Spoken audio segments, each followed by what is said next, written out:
Se siete preoccupati della concentrazione delle microplastiche negli oceani, forse è perché non conoscete uno studio di Nature che ha trovato 5 grammi di plastica dentro il nostro cervello. Tenete conto che sono l'equivalente di 5 tappi di bottiglietti di questo tipo e che oggi sono opportunamente attaccati alle bottigliette, ma che qualcuno dei nostri politici chiama follie di Bruxelles. In realtà si tratta di una poche follie che abbiamo smesso di fare, perché se sono attaccati alle bottigliette è proprio perché non vogliamo che finiscano dappertutto, in particolare tra le nostre sinapsi. E se ciò non bastasse, se ciò non fosse abbastanza inquietante, dovete tener conto che nei cervelli che hanno sviluppato demenza, la quantità di microplastiche è addirittura 5 volte superiore a quella di cervelli normali. Tenete conto anche che la plastica nei nostri cervelli è raddoppiata negli ultimi 8 anni. Stiamo diventando di plastica non soltanto in un senso letterale, ma nel senso metaforico di una mancanza di empatia verso una natura che stiamo devastando. Gli scienziati che fanno il check-up della Terra si stanno dicendo che la Terra gode di cattivissima salute. 7 dei 9 parametri vitali della Terra stanno approcciando delle soglie oltre la quale la vita sul pianeta per gli esseri umani non è più sicura. Ogni anno emettiamo 40 miliardi di tonnellate di CO2, battendo ogni anno il record precedente. Il pianeta è malato, il pianeta ha la febbre alta. E cosa ha fatto settimana scorsa il presidente del paese che storicamente ha maggiori responsabilità nell'averle alzato la temperatura? Cosa ha detto? Buttiamo via il termometro, smettiamo di misurare. E noi crediamo di fare qualcosa comprando l'ennesima borsa di tela di cotone riciclato con su scritto "There is no planet B", che ovviamente posteremo su Instagram. Allora, a me pare che non sia soltanto il clima a essere fuori controllo, ma lo siamo anche noi. Il problema, ancora prima che ecologico, è cognitivo, a essere davvero insostenibile. È il nostro modo di pensare. Allora, qual è la prima cosa da fare? Disinnescare le trappole mentali che ci bloccano, che ci impediscono di affrontare il problema e che ci fanno continuare a rimandare. Gli ambientalisti ci dicono giustamente che il cambiamento climatico sta avvenendo troppo velocemente. In realtà non avviene abbastanza in fretta per la nostra mente. La nostra percezione è molto sensibile ai cambiamenti rapidi, ma se un cambiamento è lento, è graduale, la percezione fallisce. E accettiamo cambiamenti che non accetteremmo mai se avvenissero tutti in una volta. Se la temperatura si alza poco a poco, rischiamo di finire bolliti come le rane.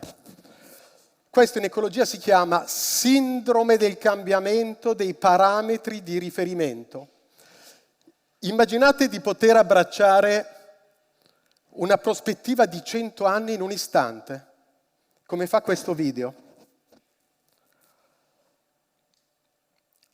Ma se il cambiamento è lento, se il cambiamento è generazionale, se avviene 1 centimetro alla volta, il nostro senso di prospettiva si restringe. E fate attenzione perché ciò che è eccezionale, come è stato quest'estate, che sulle Alpi abbiamo avuto lo zero termico a 5.000 metri, o pensate alle Alpi senza neve, quello che è eccezionale, se diventa parte dello status quo, ci sembra accettabile. allora ciò che è eccezionale diventa il nuovo punto di riferimento, la nostra nuova normalità. Ma se ogni generazione ridefinisce al ribasso la nostra idea di normalità ambientale, come possiamo aspettarci una reazione collettiva? Il risultato è una lenta ma costante assuefazione a un ambiente sempre più misero e degradato che non riusciamo più a riconoscere come il declino inesorabile, ma diventa semplicemente il mondo in cui viviamo. Questo vale drammaticamente per l'ambiente, ma fate attenzione, perché vale anche per la progressiva perdita delle libertà democratiche. La seconda trappola si chiama dopamina e noi ci stiamo annegando dentro. In un famoso esperimento degli anni 50 hanno messo un elettrodo intracranico con i quali i topi potevano darsi scosse di piacere, potevano stimolare i loro centri dopaminergici. Ora facciamo un esperimento anche qui, un esperimento nel quale di fatto viviamo tutti i giorni. Sostituiamo la neva, con i quali i topi si davano le scosse di piacere, con che cosa? Con il nostro iPhone. Una bravissima psichiatra di Stanford, che studia le dipendenze, ha chiamato i nostri telefonini macchine di masturbazione che rilasciano dopamina digitale 24 ore su 24, 7 giorni su 7. I nostri telefonini ci tengono costantemente intrappolati in un eterno presente di gratificazioni immediate. Qualcuno ha detto che viviamo in un mondo in cui il modello di business è un nuovo capitalismo limbico. Viviamo sempre più a lungo, ma pensiamo sempre più a breve. Viviamo in un'epoca di cortezza di vedute patologica. Abbiamo un cervello antico per sfide moderne e per come è progettato il nostro cervello del Pleistocene, tra un Big Mac oggi e arterie pulite fra 30 anni non c'è partita. Per questo il cambiamento climatico ci frega. Richiede costi immediati, ma benefici fra 30, 50, 100 anni. E qual è il problema? È per come è progettato il nostro cervello, noi svalutiamo il futuro. Il futuro pesa molto meno del presente. E state attenti perché questo è sottile. Se il futuro vale meno del presente, qual è una conseguenza? Che noi procrastiniamo. Se avete un figlio adolescente sapete di che cosa sto parlando. Perché rimandiamo a domani quello che dovremmo fare oggi? Attenzione, perché pensiamo che domani, se il futuro vale meno, pensiamo che domani ci costerà meno fatica, meno energia, meno sbattimenti. Allora rimandiamo domani quello che dobbiamo fare oggi. Infatti quando ci mettiamo a dieta, sempre domani, e quando facciamo la transizione ecologica, sempre domani, la rimandiamo. Addirittura quando fissiamo una data precisa, il 2035, in cui dobbiamo vietare motori a scoppio, man mano che si avvicina questa data, cosa facciamo? Rimandiamo. Ma ogni rinvio è un debito ecologico che si accumula. Noi stiamo distruggendo il nostro capitale naturale e lo stiamo scaricando su chi? Su chi non può difendersi, non può protestare e non può neppure votare, perché nella maggior parte dei casi non è ancora nato. Ed è per questo che il cambiamento climatico è così profondamente ingiusto. Se il cambiamento climatico è pagato dai nostri figli, se lo scarichiamo su di loro, allora perché non facciamo qualcosa di più? E allora vi faccio una domanda. Avete anche voi l'impressione che tanto agli altri non freghi niente? Se lo pensate, siete caduti in un'altra trappola, che è l'ultima trappola di stasera. Si chiama ignoranza pluralistica. Un mega studio ha fatto questa domanda a 130.000 persone. rappresentative del 92% dei paesi al mondo e del 96% delle emissioni globali. E cosa ci dice la gente?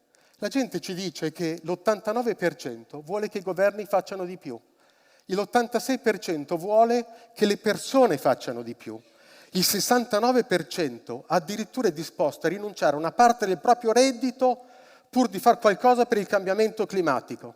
Ma attenzione che l'ultima colonna è quella che ci spiega la trappola. Quando ci chiedono, secondo te, quante persone vorrebbero fare di più, vorrebbero donare parte del proprio reddito? Sono il 69%, ma noi pensiamo che siano soltanto il 43%. Siamo in tanti, siamo moltissimi, ma abbiamo credenze sbagliate sulle credenze degli altri. Ecco la trappola. Siamo la maggioranza, ma ci fanno credere di essere la minoranza. E qui voglio toccare un ultimo punto.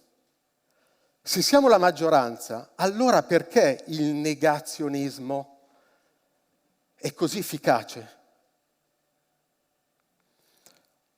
E dovete sapere due cose. La prima, il negazionismo è un fenomeno, innanzitutto è un fenomeno psicologico. Nasce da una cosa che gli psicologi chiamano dissonanza cognitiva. Quando c'è un conflitto tra ciò che pensiamo e ciò che facciamo, qualcosa dentro di noi si incrina.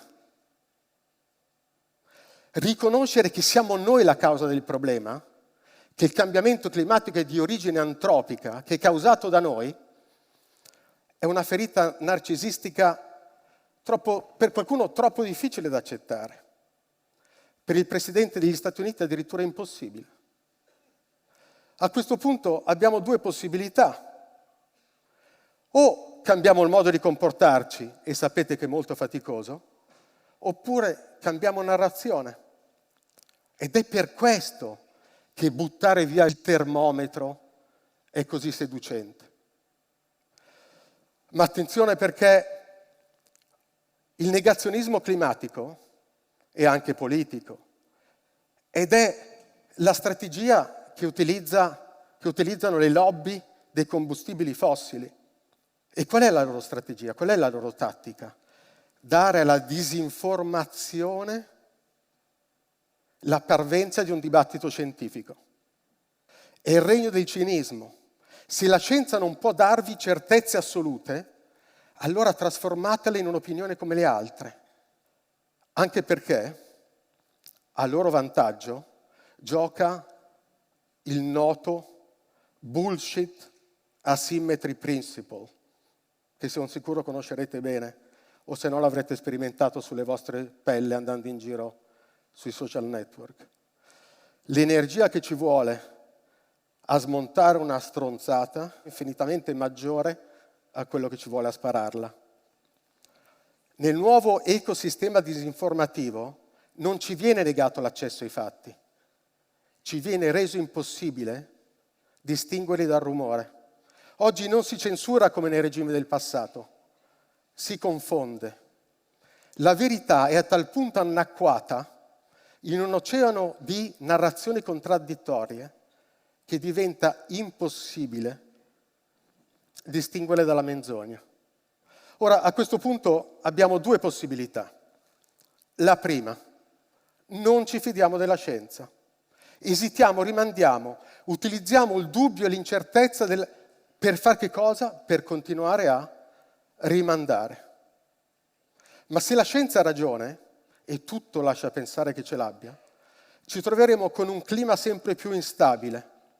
Inondazione, siccità, incendi, crisi climatiche, milioni di sfollati climatici, ma soprattutto nessuna possibilità di ritorno. Oppure possiamo fidarci della scienza, accelerare la transizione ecologica. Certo, a costo anche di qualche sacrificio personale, ma in cambio avremo città più vivibili, aria più pulita, foreste, oceani e forse persino qualche ghiacciaio preservato.